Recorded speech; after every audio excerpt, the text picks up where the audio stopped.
അടുത്ത കാലത്തായി കേട്ടിരുന്ന വെടിയൊച്ചകളുടെ ബാക്കിയായി ഉയരുന്ന നിലവിളി ശബ്ദങ്ങൾക്കിപ്പുറം കഴിഞ്ഞ ദിവസം ലോകമുണർന്നത് ഇന്നേ വരെ കേട്ടിട്ടില്ലാത്ത ഒരു ദുരന്ത വാർത്തയുമായിരുന്നു. വെനസ്വേലയിൽ അതിശക്തമായ ഭൂചലനം സംഭവിച്ചിരിക്കുന്നു. അതും ഇരട്ട ഭൂചലനം. അവിടെ എന്തോ സംഭവിച്ചിട്ടുണ്ട്, അതും കാര്യമായി.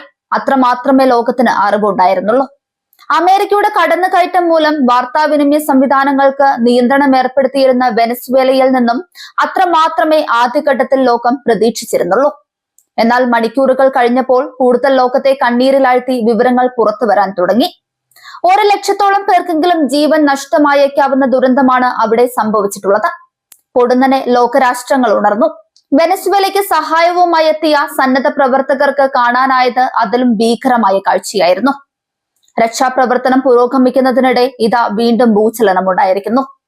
ആദ്യ ഭൂചലനത്തിൽ ഇതുവരെ മരണസംഖ്യ 1000-ലധികം കടന്നതായി സ്ഥിരീകരിച്ചിട്ടുണ്ട്. ആദ്യ കണക്കിലെ 1,00,000 പേരിൽ കെട്ടിടാവശിഷ്ടങ്ങൾക്കിടയിൽ എത്രയോ പേർ ജീവനോടെ ഉണ്ടാകാമെന്ന പ്രതീക്ഷ മാത്രം. ഭൂമിശാസ്ത്രപരമായ സ്ഥാനവും ഭൗമപാളികളുടെ നിരന്തരമായ ചലനങ്ങളും കാരണം ലോകത്തെ ഏറ്റവും കൂടുതൽ ഭൂകമ്പ സാധ്യതയുള്ള രാജ്യങ്ങളിൽ ഒന്നാണ് തെക്കേ അമേരിക്കൻ ഭൂഖണ്ഡത്തിന്റെ വടക്കേ അറ്റത്ത് സ്ഥിതി ചെയ്യുന്ന വെനസ്വേല. സമീപകാലത്തും അതിനു മുമ്പും വെനസ്വേലയിലെ വിവിധ നഗരങ്ങളിലുണ്ടായ ശക്തമായ ഭൂചലനങ്ങൾ ഈ യാഥാർത്ഥ്യത്തെ വീണ്ടും അടിവരയിടുന്നു. എന്തുകൊണ്ടാണ് ഈ രാജ്യത്ത് ഭൂചലനങ്ങൾ ഒരു തുടർക്കഥയാകുന്നത് എന്ന് മനസ്സിലാക്കാൻ ഭൂമിയുടെ ആന്തരിക ഘടനയെയും ഭൗമശാസ്ത്രപരമായ പ്രത്യേകതകളെയും കൃത്യമായി വിശകലനം ചെയ്യേണ്ടതുണ്ട്. ഭൂമിയുടെ ഉപരിതലം പല വലിയ പാളികളായി വിഭജിക്കപ്പെട്ടിരിക്കുന്നുവെന്ന അടിസ്ഥാന ശാസ്ത്ര സത്യത്തിൽ നിന്നാണ് വെനസ്വേലയുടെ ഭൂകമ്പ ചരിത്രം ആരംഭിക്കുന്നത്. ഈ ഭൗമപാളികൾ നിരന്തരം ചലിച്ചുകൊണ്ടിരിക്കുകയാണ്. വെനസ്വേല കൃത്യമായി സ്ഥിതി ചെയ്യുന്നത് 2 പ്രധാന ഭൗമപാളികളുടെ അതിർത്തിയിലാണ്. കരീബിയൻ പാളിയും തെക്കേ അമേരിക്കൻ പാളിയും പരസ്പരം കണ്ടുമുട്ടുന്നതും കൂട്ടിമുട്ടുന്നതുമായ ഒരു തന്ത്രപ്രധാനമായ ഭൂപ്രദേശത്താണ് ഈ രാജ്യം നിലകൊള്ളുന്നത്. ഈ 2 ഭൗമപാളികളുടെ അതിർത്തി പ്രദേശം തികച്ചും ശാന്തമല്ല, മറിച്ച് കനത്ത സംഘർഷങ്ങൾ നിറഞ്ഞതാണ്.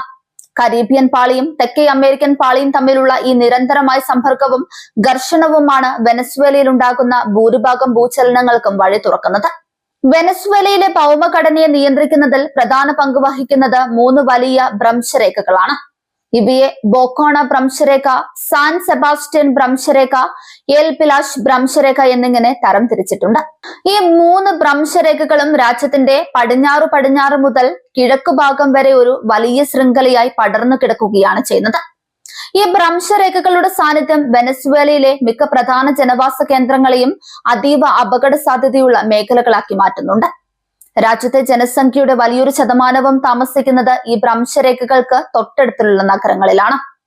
പടിഞ്ഞാറൻ വെനസ്വേലയിലെ ആൻഡീസ് പർവ്വത നിരകളിലൂടെ കടന്നു പോകുന്ന ബോക്കോണോ ഭ്രംശരേഖയാണ് ഇതിൽ ഏറ്റവും പ്രധാനപ്പെട്ട ഒന്ന്. ഇത് രാജ്യത്തിന്റെ പടിഞ്ഞാറൻ അതിർത്തിയിൽ നിന്ന് ആരംഭിച്ച് വടക്കൻ തീരപ്രദേശങ്ങളിലേക്ക് നീങ്ങുന്നു. ഈ ഭ്രംശരേഖയുടെ സജീവമായ ചലനങ്ങളാണ് ആൻഡീസ് മേഖലയിലെ നഗരങ്ങളെ നിരന്തരം കുലുക്കുന്നത്. വടക്കൻ തീരപ്രദേശത്തേക്ക് നീങ്ങുമ്പോൾ സാൻ സെബാസ്റ്റ്യൻ ഭ്രംശരേഖയാണ് പ്രധാന വില്ലനായി മാറുന്നത്. വെനസ്വേലയുടെ തലസ്ഥാനമായ കാരക്കാസ് ഉൾപ്പെടുന്ന വലിയ മെട്രോപൊളിറ്റൻ നഗരങ്ങൾക്ക് തൊട്ടടുത്തു കൂടിയാണ് ഈ ഭ്രംശരേഖ കടന്നു പോകുന്നത്. കിഴക്കൻ വെനസ്വേലയിലേക്ക് എത്തുമ്പോൾ എൽ പിലാർ ഭ്രംശരേഖയാണ് ഭൂകമ്പങ്ങൾക്ക് കാരണം. സുക്രെ സംസ്ഥാനവും പരിസര പ്രദേശങ്ങളും ഈ ഭ്രംശരേഖയുടെ നേരിട്ടുള്ള ആഘാത വലയത്തിലാണ് സ്ഥിതി ചെയ്യുന്നത്. ഈ 3 ഭ്രംശരേഖകളും ചേർന്ന് രാജ്യത്തെ ഒരു വലിയ ഭൂകമ്പ കെണിയാക്കി മാറ്റിയിരിക്കുന്നുവെന്ന് പറയാം. സാങ്കേതികമായി പറഞ്ഞാൽ ഈ ഭ്രംശരേഖകളിൽ നടക്കുന്നത് വശ്യ ചലനങ്ങളാണ്. അതായത് കരീബിയൻ പാളി തെക്കേ അമേരിക്കൻ പാളിക്ക് സമാന്തരമായി കിഴക്കോട്ട് നീങ്ങാൻ ശ്രമിക്കുമ്പോൾ തെക്കേ അമേരിക്കൻ പാളി പടിഞ്ഞാറോട്ടും ചലിക്കുന്നു. വർഷങ്ങളോളം അല്ലെങ്കിൽ പതിറ്റാണ്ടുകളോളം ഈ സമ്മർദ്ദം പാറകൾക്കിടയിൽ കെട്ടിക്കിടക്കും. എന്നാൽ ഒരു പ്രത്യേക ഘട്ടത്തിൽ ഈ പാറകൾക്ക് താങ്ങാൻ കഴിയുന്നതിലും അപ്പുറമായിരിക്കും ഈ സമ്മർദ്ദം. ആ നിമിഷത്തിൽ പാറകൾ പെട്ടെന്ന് പൊട്ടുകയും ഭൗമപാളികൾ വഴുതിമാറുകയും ചെയ്യുന്നു. ഈ സമയത്ത് പുറന്തള്ളപ്പെടുന്ന ഭീമമായ ഊർജ്ജമാണ് ഭൂകമ്പ തരംഗങ്ങളായി ഭൂമിക്ക് മുകളിലൂടെ പടരുന്നത്. ഭൂകമ്പങ്ങളുടെ ആഴമനുസരിച്ചും വെനസ്വേലയിലെ നാശനഷ്ടങ്ങളുടെ വ്യാപ്തി വ്യത്യാസപ്പെടുന്നുണ്ട്. വെനസ്വേലയിൽ ഉണ്ടാകുന്ന ഭൂരിഭാഗം ഭൂചലനങ്ങളും ഉപരിതലത്തിനോട് അടുത്തുള്ളവയാണ്. അതായത് ഭൂമിയുടെ ഉപരിതലത്തിൽ നിന്നും 0 മുതൽ 70 കിലോമീറ്റർ വരെയുള്ള ആഴത്തിലാണ് ഇവയുടെ പ്രഭവ കേന്ദ്രം ഉണ്ടാകുന്നത്. ആഴം കുറഞ്ഞ ഇത്തരം ഭൂചലനങ്ങൾ റിക്ടർ സ്കെയിലിൽ ഇടത്തരം തീവ്രതയേറിയതാണെങ്കിൽ പോലും അത് വലിയ നാശനഷ്ടങ്ങൾക്ക് കാരണമാവും. മറ്റൊരു പ്രധാന സാങ്കേതിക വശം എന്നത് ഭൂമിയുടെ അടിത്തട്ടിലെ മണ്ണിന്റെ ഘടനയാണ്.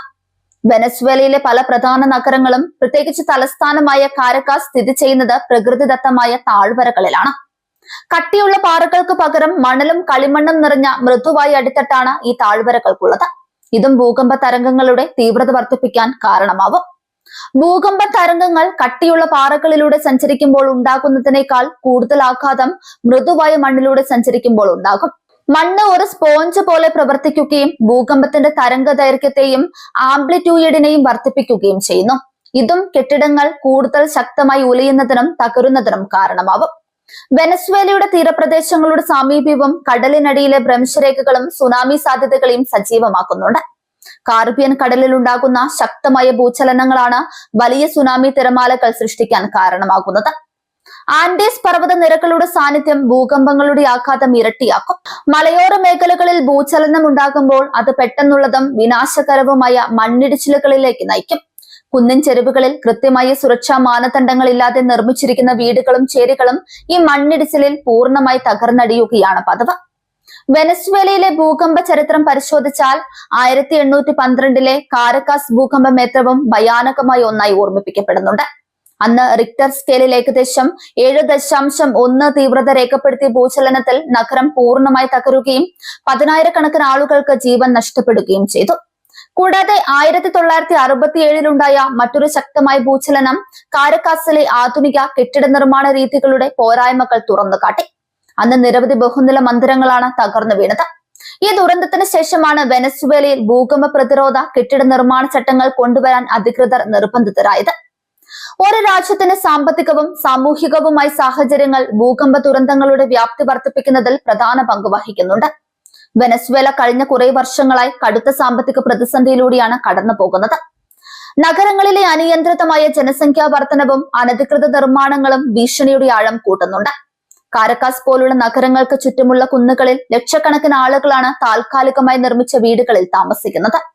ഭൂകമ്പ പ്രതിരോധ സംവിധാനങ്ങൾ ഇല്ലാത്ത ഈ കെട്ടിടങ്ങൾ ചെറിയൊരു കുലുക്കത്തിൽ പോലും തകരാൻ സാധ്യതയുള്ളവയാണ്. ശാസ്ത്രീയമായ നിരീക്ഷണ സംവിധാനങ്ങളുടെ അഭാവവും വെനസ്വേല നേരിടുന്ന മറ്റൊരു വലിയ വെല്ലുവിളിയാണ്. ഭൂകമ്പങ്ങളെ മുൻകൂട്ടി പ്രവചിക്കാൻ കഴിയില്ലെങ്കിലും ഭൗമചലനങ്ങളെ നിരന്തരം നിരീക്ഷിക്കുന്നതിലൂടെ കൃത്യമായ മുന്നറിയിപ്പുകൾ നൽകാൻ സാധിക്കും.